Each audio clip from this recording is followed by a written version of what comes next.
It is a great honour to be able to present at the EduData Summit being held at the United Nations building in New York in June 2022. My name is Dillon, and I'm a data-driven edtech entrepreneur who is passionate about the opportunities to unite people through education and global employment outcomes. Today, my presentation will explore how we use alumni data to improve graduate employment outcomes at the company where I'm a co-founder called JobPlus. The EduData Summit theme this year is the Virtuous Circle, sustainable and inclusive lifelong learning through EduData. And I'm particularly interested in the subtopics of tracking the success of initiatives that encourage continued learning and how industries can influence course content and the changing demands of employers and employees. I've co-founded several edtech companies focused on the intersection of education and employment outcomes of international students and alumni globally. I co-founded the International Alumni Job Network in 2015, a professional network for international graduates transitioning from education in Australia, the US, and the UK to employment opportunities in Asia, the Middle East, and Latin America. I co-founded Cturtle, a data company and employment services for the international higher education participants, and UniAdvisor, a study destination and university review site for international students. The companies have been finalists in global EdTech awards, including the Pioneer Awards, Top 100 Startups in Asia Pacific, the Reimagine Education Employability Awards, and the GESA Awards for Top 10 EdTech companies in Southeast Asia. Cturtle has produced over 30 industry reports between 2017 and 2020, exploring international student employment outcomes and satisfaction, and how these employment outcomes affect international alumni recommending their university and host education country to future international students.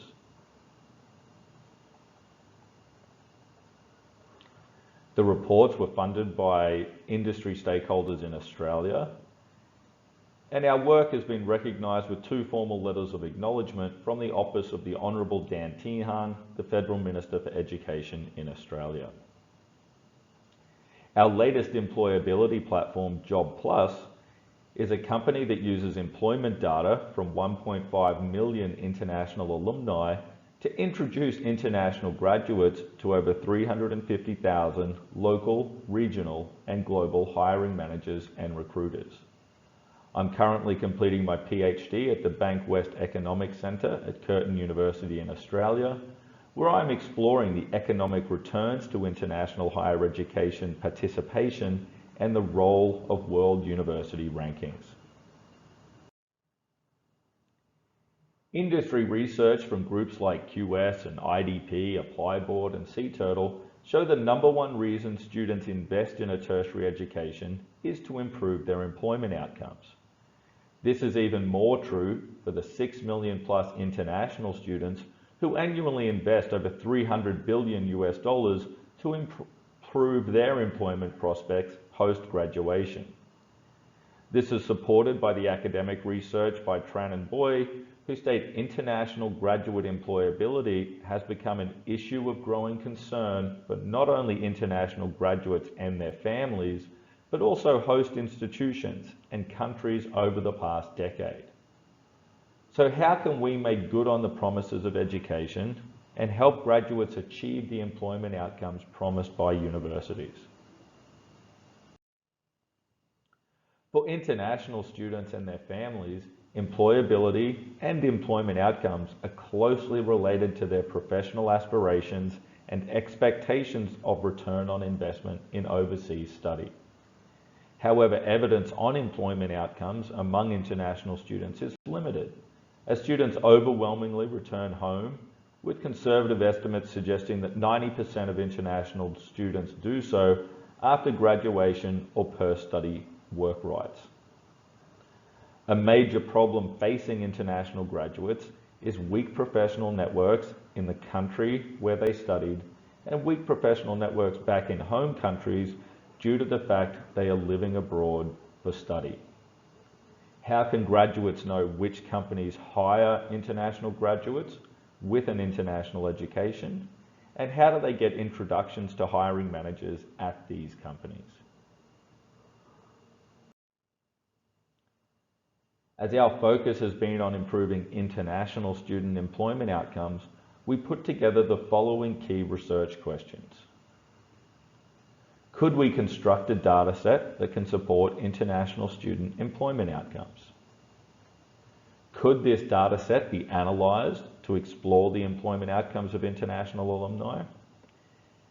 And could we develop a natural language processing tool to develop a recommendation engine to help future international graduates based on the alumni employment outcome analysis?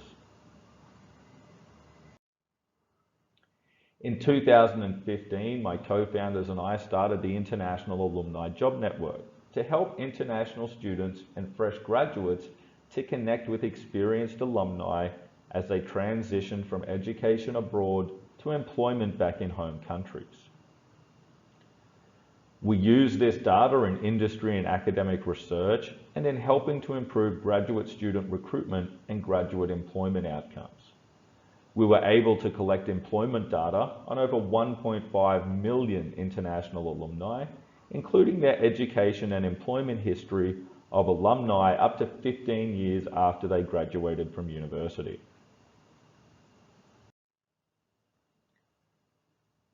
The project will use three major theoretical lenses to analyse the suitability of employment outcomes as inputs into higher education ranking systems.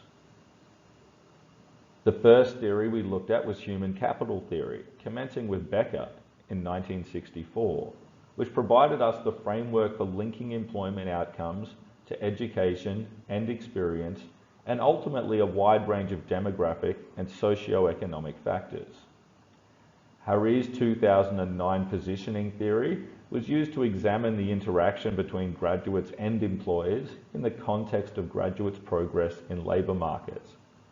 And finally, we looked at Spencer's 1973 signalling theory, which we used to examine the role of any that existing higher education ranking outputs play on the initial employment outcomes of international graduates at various levels of aggregation.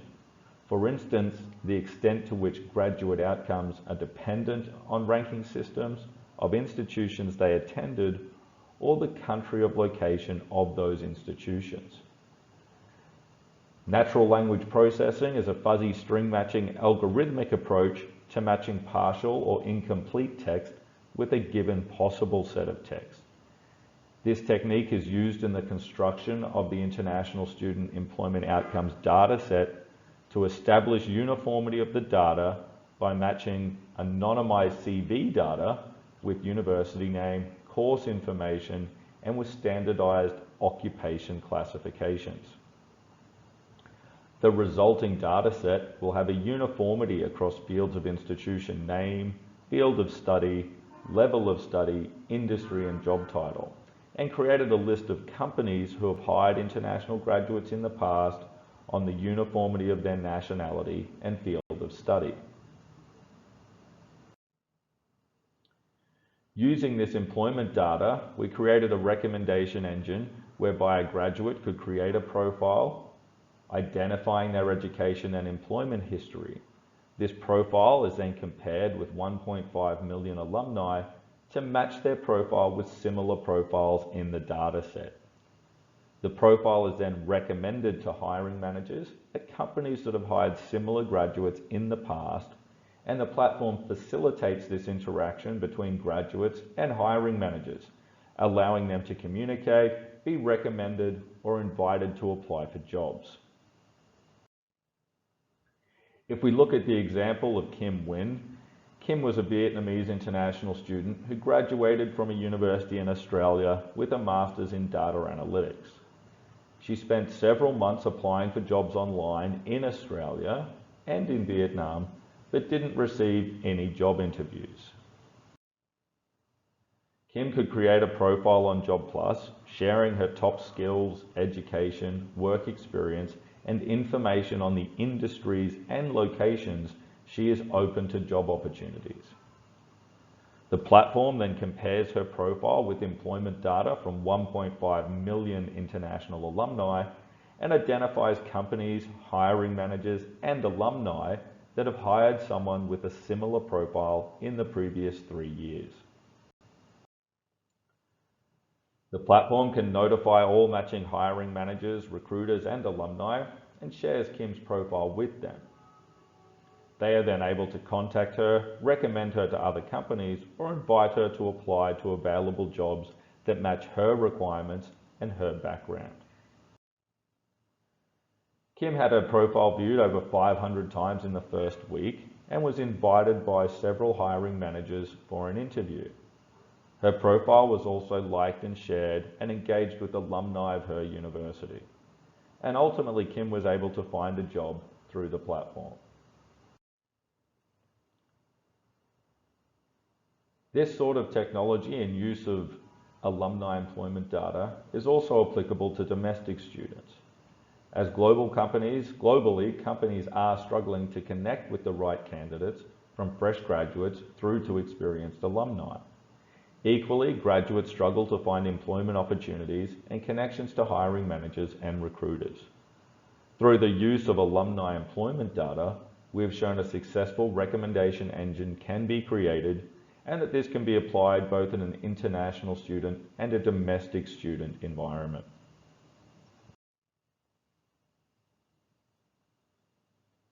This data is also applicable to the 50 major higher education ranking systems that currently exist and are based on either singular or a combination of 8 broad criteria. Currently, these are characteristics of student body, financial inputs, staff inputs, student experiences, learning outcomes, financial outcomes and employability, research metrics, and reputation. With institutions placing increasing weight on various forms of accreditation and World University rankings as signals of the university quality. Concern among universities on the importance of higher education ranking systems is valid, as rankings play a key role in influencing international student choice. At an international level, the most prominent higher education ranking systems focus on research and institution reputation. And this has resulted in a heavy emphasis on bibliometric measures, reputation assessment based on opinion, and lagging performance data across measures such as Nobel Prize counts. In response, Christie in 2016 stated that there is no evidence of a counter-narrative to existing university employability rankings which could benefit both institutions and prospective students. This topic, which I'm currently exploring in my PhD research at the Bankwest Economic Centre at Curtin University in Australia, is to explore if universities do produce job-ready international graduates and highly skilled international alumni. And does this correlate with existing higher education ranking outputs and how it could apply in the future? Higher education is a globalized industry with international students contributing an estimated $300 billion annually to host countries. I strongly believe universities who can help students in the transition from education to employment in a global context will be best positioned to lead education outcomes. Using data is the future of all industries, and I'm honoured and humbled to be able to contribute to the use of data in improving education and making good on the promises of education for students globally. Underpinning international higher education's importance is research that demonstrates international students primarily choose to invest in an international education to improve their employability and employment prospects after graduation.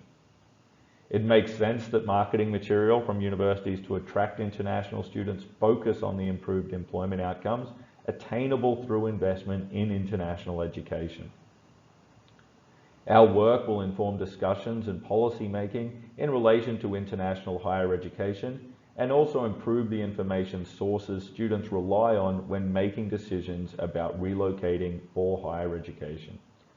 Our continued data-driven approach to graduate employment will be used to compare and critically assess existing higher education ranking systems' relevance as indicators of universities' ability to produce job-ready international graduates and highly skilled international alumni. This will offer valuable insights for future international higher education consumers, universities, and public policy. Thank you again for the opportunity to contribute to the EduData Summit in 2022, and please contact me on the above or connect with me on LinkedIn. Thank you.